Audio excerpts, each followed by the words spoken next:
Hello everyone, আসসালামু আলাইকুম। Welcome to my another travel blogs. ব্লগটা হচ্ছে লরের ডিমারে কোন কোন জায়গায় আপনি ঘুরতে পারবেন তা নিয়ে। সো আমরা কোন কোন জায়গায় যাব তাই হচ্ছে এই ব্লগে আজকে দেখাবো। এই ভিউটা ছিল লরের ডিমারের রাতের ভিউ। সো এটা ছিল এর আগের দিন যেদিন আমরা লরের ডিমারে আসি তার ভিডিও। সো সকালবেলায় আমরা উঠে ব্রেকফাস্ট করতে চলে যাই। ওভারঅল যদি এই হোটেলটার কথা বলি, খুবই চিপ একটা প্রাইসে আমরা হোটেলটা পাই। হোটেলটার সাথে কিন্তু একটা সুইমিং পুলও ছিল, কিন্তু আমরা সময়ের কারণে সুইমিং পুলটাতে যেতে পারি নাই।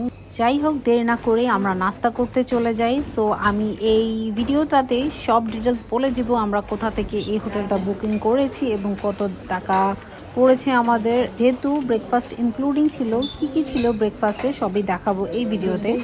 প্রথমে বলে দিই, এখানে প্রচুর আইটেমের ছিল। তো আমি সব আইটেমের নিই নাই, আমরা জাস্ট যেসব আইটেম খেতে পারবো ওইগুলাই নিয়েছি, যেহেতু সবকিছু আনলিমিটেড। সো প্রথম দফায় আমরা কিছু পরিমাণ খাওয়ার নিই, এরপরে ভালো লাগার উপর ডিপেন্ড করে আমরা পরের বার আবার নিই।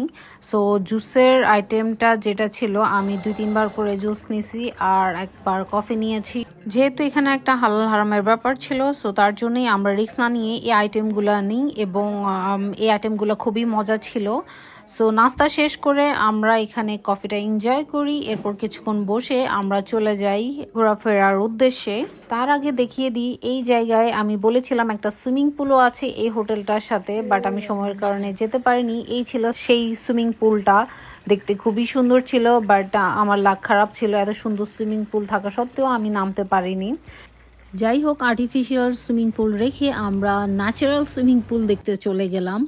এর মাঝেই বলে দিই, আপনার যদি কেউ নতুন ভিউয়ার হয়ে থাকেন আমার চ্যানেলে, অবশ্যই আমার চ্যানেলটি সাবস্ক্রাইব করতে একদমই ভুলবেন না, আর ভিডিওটা অবশ্যই লাইক করে দিবেন।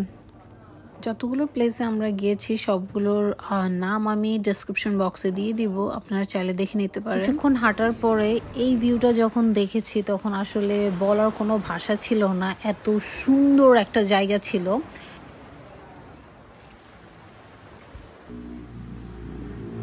আমরা ঘোরাফেরা শুরু করি এই পয়েন্টটার ওই সাইডটা থেকে। সো আমরা প্ল্যান করি ওই সাইডের লাস্ট পর্যন্ত যাব।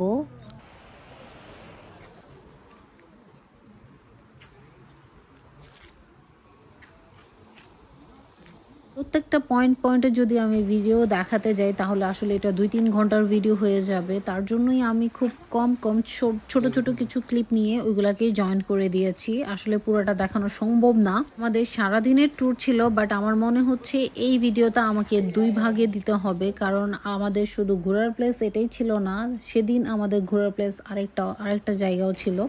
হয়তোবা আমি ওই জায়গাটার ভিডিও আপনাদের সাথে শেয়ার করব নেক্সট ব্লগে।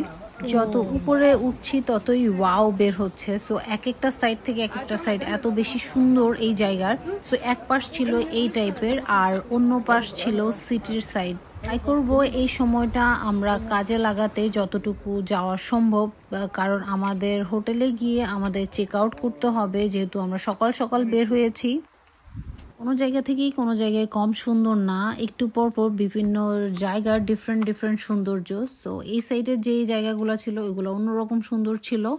এই জায়গাটা আমার খুবই ভালো লাগছে। এখানে আবার একটা রেস্টুরেন্ট আছে, কেউ যদি চান এখানে বসে খেতে পারেন, বাট আমার মনে হচ্ছে এটা খুবই এক্সপেন্সিভ হবে।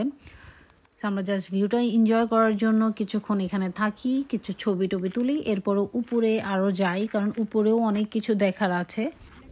হাঁটতে হাঁটতে আমি আমার হোটেলের ডিটেলসটা বলে দিই। সো আমরা booking.com থেকে এই হোটেলটা বুক করি। আমরা যে হোটেলে উঠেছি ওইটা মেন লোকেশন থেকে মাত্র 5 মিনিটের ডিস্টেন্স। আপনি যদি হেঁটে আসেন তাহলে 2-3 মিনিট লাগবে সি সাইডে আসতে। সো আমরা হোটেলটা বুক করি booking.com থেকে, আর ওটার প্রাইসিং ছিল পার নাইট 30 পাউন্ড করে, আজ তার সাথে ছিল ব্রেকফাস্ট ইনক্লুডিং। আর আরেকটা কথা হচ্ছে, আমাদের সকালবেলায় এই ভিউটা দেখার পরে আমাদের খুব মন চাইছিল যে আরেকটা দিন স্টে করার জন্য হোটেলটাতে, এই এরিয়াটা আরেকটু ভালোভাবে দেখব। বাট প্রবলেম হচ্ছিল আমরা জাস্ট এক নাইটের জন্য রুমটা বুক করি, আর এরপর যখন আমরা ওভার স্টে করতে চেয়েছিলাম তখন রুমটা একদমই খালি ছিল না, আর ওইখানের কোনো রুমই খালি ছিল না, যেহেতু পরের দিন স্যাটারডে সানডে ছিল।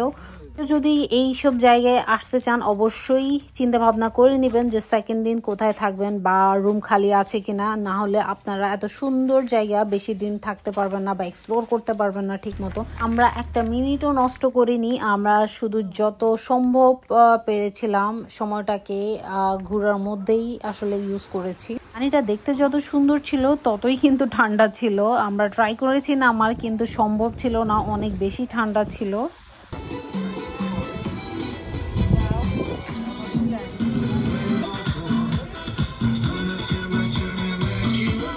জাস্ট এক পাশটা ঘুরে দেখার জন্য আমাদের অনেক সময় লেগে যায়, আমাদের টাইম হয়ে যায় চেক আউট করার হোটেলে। সো তার জন্যই আমরা হোটেলে চলে যাই। যাওয়ার আগে আমার আশেপাশের দোকানগুলো খুব দেখতে মন চায়, সো আশেপাশে দেখতে দেখতে আমার একটা হ্যাট খুব পছন্দ হয়ে যায়, সো ওটা নিয়ে নিই। আর ড্রেসগুলোও খুব সুন্দর ছিল। আমার এই হ্যাটটার দাম পড়ে 10 ইউরো।